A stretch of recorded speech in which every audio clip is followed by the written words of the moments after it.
Mumbai beauty Disha Patani puri Jagannadh loafer సినిమాతో తెలుగు తెరకు పరిచయమైంది. ఈ cinema utter flop అవడంతో ఈ ముద్దుగుమ్మకు ఆ తర్వాత తెలుగులో సరైన అవకాశాలు రాలేదు.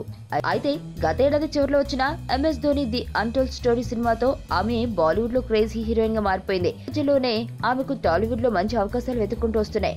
కొరటాల శివ దర్శకత్వంలో మహేష్ హీరోగా తీయబోతున్న భరత్ అను నేనులో దిశాకి ఛాన్స్ వచ్చి ఫిలిం నగర్ వర్గాల వారు అంటున్నారు. ఈ సినిమాలో ఓ హీరోయిన్ గా ధోని సినిమాలో సాక్షి పాత్రని పోషించిన కైరా అద్వానీని తీసుకున్నారని, మరో కథానాయిక దిశాని ఎంపిక చేశారని తెలుస్తుంది. ఇక వక్కంత వంశీ దర్శకత్వంలో స్టైలిష్ స్టార్ అల్లు అర్జున్ సరసన కూడా దిశ ఛాన్స్ కొట్టేసిందని అంటున్నారు.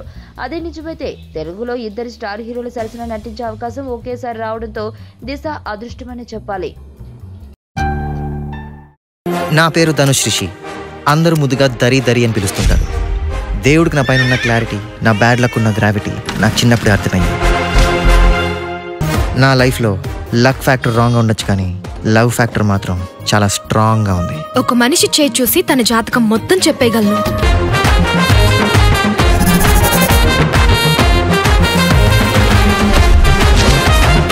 Coming soon.